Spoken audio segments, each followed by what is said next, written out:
Sony, you delayed this movie a full calendar year and you still produced CGI that looked like this. There is absolutely no excuse, and I'm not going to take it easy on you for this review.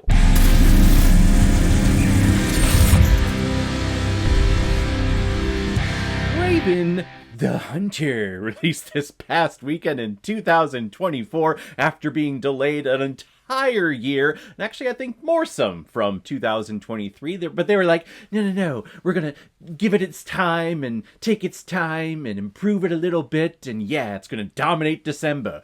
Nope. But this next Sony Spider-Man universe miss is directed by J.C. Chander, who's also directs such films like Margin Call, All Is Lost, A Most Violent Year, and Triple Frontier. So the man has directed good movies in the past. The hell? And this movie is starring Aaron Taylor Johnson, Ariana DeBose, Fred Hetchinger, Alessandro Nivola, Christopher Abbott, and Russell Crowe, who's doing his South Park fighting around the world thing, just fighting a whole bunch of animals he is, because he hates them and he likes to hunt them and likes to fly around the world and pick fights with them. One lovable, overcast day in Africa, Sergei goes hunting with his father and is brutally mauled by a lion. Thankfully, there was a random daughter of some type of witch doctor there who just gave her the formula of eternal life and eternal strength that day, so she forcefully feeds it to him without his consent, and he comes back and he has all of the strength and muscles and things, and he's cool now. Several years later, and he's Aaron Taylor Johnson with all of the abs going around and killing mobsters sometimes when he wants to. But now someone has kidnapped his brother, who we all know and care about, and he needs to get him back, and the people who stole him are kind of poachers too. So, yay, Kraven. This is another, but supposedly the final Sony release Spider-Man villain film in this franchise that doesn't actually have Spider-Man in it. Apparently this is the last one, supposedly, for now, until Sony needs money again. And even then, if they need money, they should really only focus on Venom, because Venom is the only thing in this type of franchise universe that actually makes money. Everything else, Morbius, Madam Frickin' Web that's come out, it's definitely a bomb for them. And even with the Venom films, I've said it on this channel so many times when it comes to this franchise, that Sony is able to market these movies to the point where my bar of expectations is so low that when I actually go see the movie, most of the time, it exceeds my expectations, because as opposed to the bar being down here, my interest level is like there. So it's like, oh, it's better than my expectations, so it's okay, I guess. And here in this film, yeah, it exceeded my low bar slightly. There are some things in here that were very entertaining and I think have a good sense of potential for where this movie could have gone, but what we ended up getting is an overextended welcome of this drawn-out story that is just so boring and no one seems to be having fun. And I want to be focusing more on Kraven and his dealings with going after mobsters and infiltrating prisons to get undercover and then kill them and then escape, and then goes up into his airplane with his jet flying friend who we never technically meet and kind of just randomly shows up whenever they want. There's a lot of convenience in this movie. And that whole plot point that I just described to you is the first 8 minutes of this movie that they actually already released online. You can go and watch the best part of this movie online for free. You don't have to go see this movie, which many of you out there haven't gone to see this movie yet, so save your money. The first 8 minutes is him infiltrating this Siberian prison, and he doesn't even last 3 days there. He manages to piss off a couple of the prisoners, so he gets into a little brawl, and then he's pulled into a side office where one of the prisoners, who's like the head of the Russian mafia or something, is there, and he's like, "Who are you?" And Kraven's like, "Well, I'm here to kill you," basically. There's a tiger or a lion rug that has the face on it, so he pulls out the tooth and stabs him, and then we get a cool little prison escape that was actually pretty impressive. So after the first 8 minutes, I'm going, okay, I'm kind of feeling where this is going, and yeah, let's see what happens here. I'm kind of liking this rendition. This is definitely better already than Madam Web and Morbius, so keep going. But then it just falls into the pigeonhole of what we typically get with these non-Spider-Man spider-villain movies. A plot that is kind of trudging along out of convenience. It doesn't need to be this long, and the climax, the revenge that he gets on people that have wronged him in his life, people like his father, comes at this time, like 2 hours later, because suddenly they finally want to take revenge on them.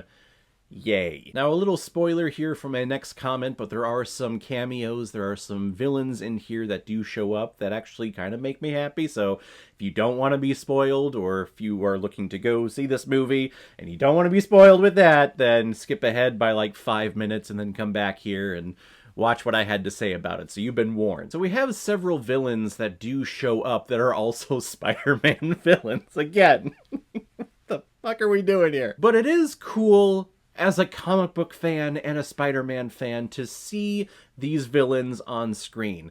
Of course, we had the little tease of Rhino in the trailers when the trailers came out last year promoting the movie. So it was cool, we were going to get the actual Rhino in this movie. And then we did.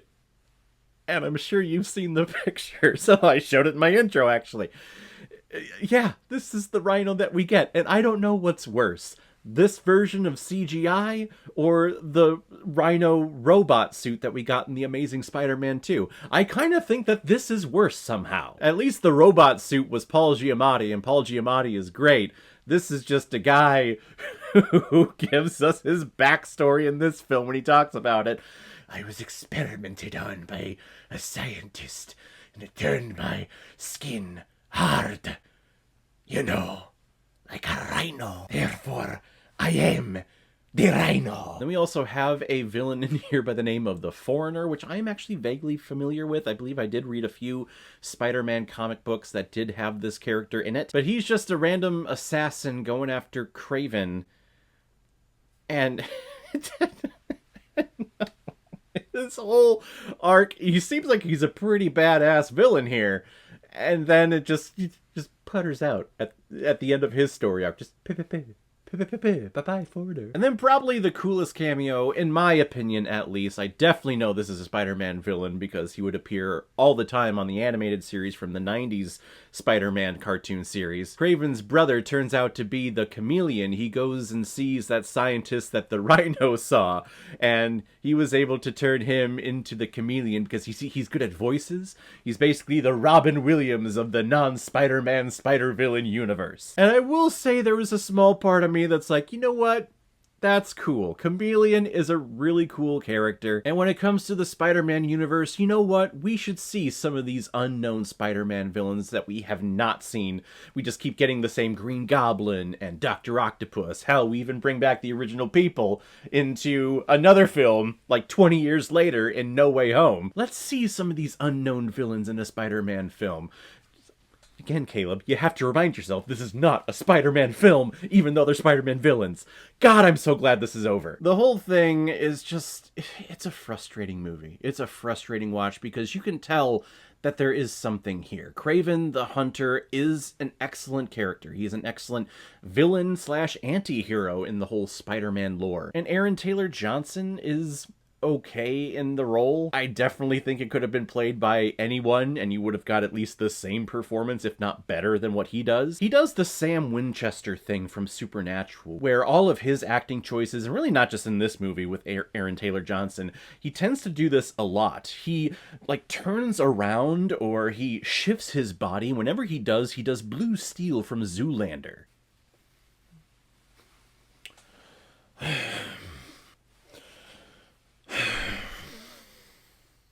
That is his acting ability throughout this entire movie. Step aside the point that he's, of course, just a beautiful man and he has so many freaking abs on his belly. Just, like, that's not even possible. Like, how do you get that amount of abs so cut the way you do?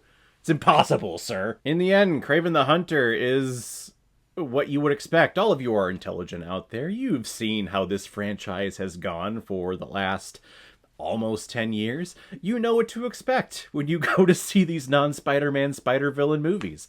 You're gonna get let down. Maybe a sprinkling of some really cool stuff for the comic book superhero villain that you know and love, but then a whole bunch of other stuff that's just trudging and plotting, and it's not going anywhere, and the pacing is making it so melodramatic that you just want to get up and leave, but you're a good movie theater goer and you stay for the entire thing because, damn it, you paid for your ticket and you paid to be entertained, so at least you sit there and you try to be. But Kraven the Hunter is definitely nothing special. It's not the worst thing from this franchise. In fact, it's probably, I would put it above Morbius and Madam Web, so doesn't that make it like the fourth, like number 4 out of the entire franchise? Of course, again, more proof of how Sony does the whole marketing and quality control of this franchise.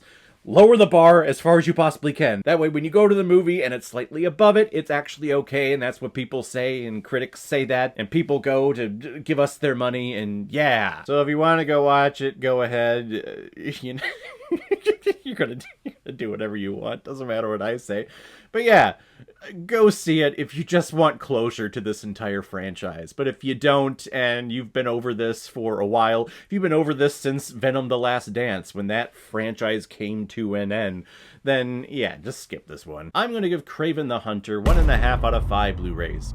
No, sir, I didn't like it. So guys, if you've seen Kraven the Hunter, what did you think about it? What is your ranking of the whole non-Spider-Man, Spider-Villain franchise from Sony? Whatever you thought, comment below, let me know what you thought about it. And as always, if you like what you see here, if you like my take on movies, then hit the subscribe button to make sure you hit that bell.